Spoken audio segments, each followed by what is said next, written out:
Saat berkostum AC Milan, Gennaro Gattuso dikenal dengan julukan si badak.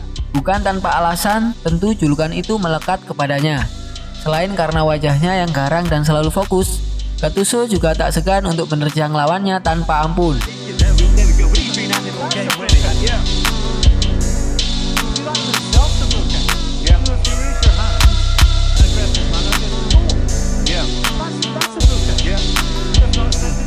Permainan keras Gattuso ini mungkin adalah sifat alami sang pemain, namun kenyataannya tidak demikian. Berdasarkan list Football Times, Gattuso justru merasa kalau dirinya secara mental agak kurang. Ia sering merasa takut untuk memegang bola dan melakukan kesalahan. Sejatinya ada satu tempat di mana mental Gattuso ditempa. Tempat itu adalah Glasgow. Gattuso mengawali karir profesionalnya bersama Perugia. Baru main 10 pertandingan, Rangers menawarinya kontrak selama 4 musim.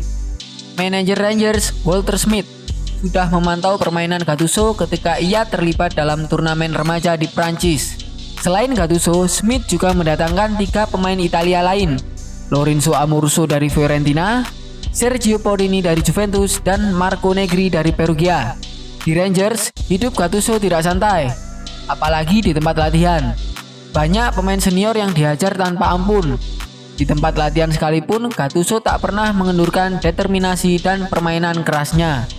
Suatu ketika, Smith khawatir kalau para pemainnya cedera akibat permainan keras Gattuso. Sialnya, Gattuso tak bisa berbahasa Inggris.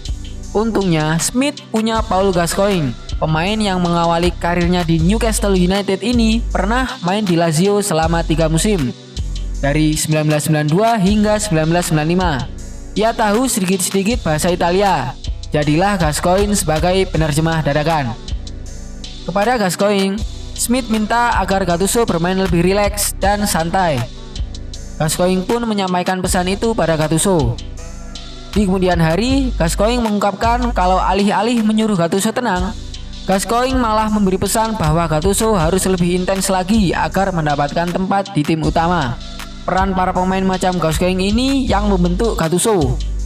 Gascoigne juga yang bikin pemain yang pensiun di Sion ini beradaptasi di Glasgow.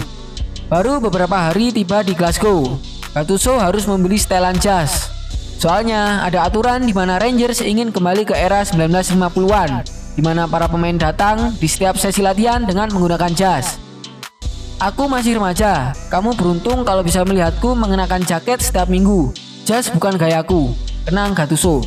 Saat membeli jas, Gascoigne ikut untuk menemani. Ia mengajak Gattuso ke tukang jahit paling mahal di Glasgow. Dia menyuruhku membeli 7 atau 8 jas, kata Gattuso. Bukan tanpa alasan, Gascoigne menyuruh Gattuso membeli banyak jas. Soalnya, Gascoigne bilang kalau tukang jahit itu sudah bekerja sama dengan klub, sehingga pemain bisa memilih semua jas yang mereka inginkan dan uangnya akan diambil dari gaji mereka setiap bulan.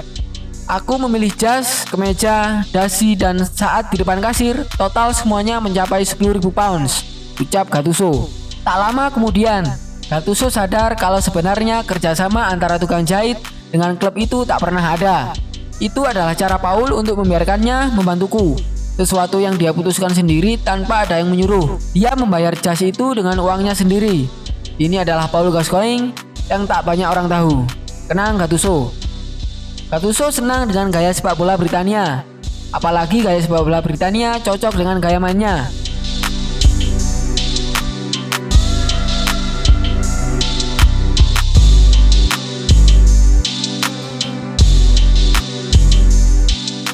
Aku mencintai gaya sepak bola Britania. Ini adalah soal berlari 100% selama 90 menit dan menekel seperti pria. Di Italia, kalau Anda menekel seorang pemain, mereka akan merintih pada wasit. Orang Skotlandia tak akan melakukan itu, ucap Gattuso. Saat menjadi pemain utama, Gattuso melakukan tugas-tugas kotor di lapangan tengah, mendampingi Paul Gascoigne dan Stuart McCall yang lebih bagus secara teknik.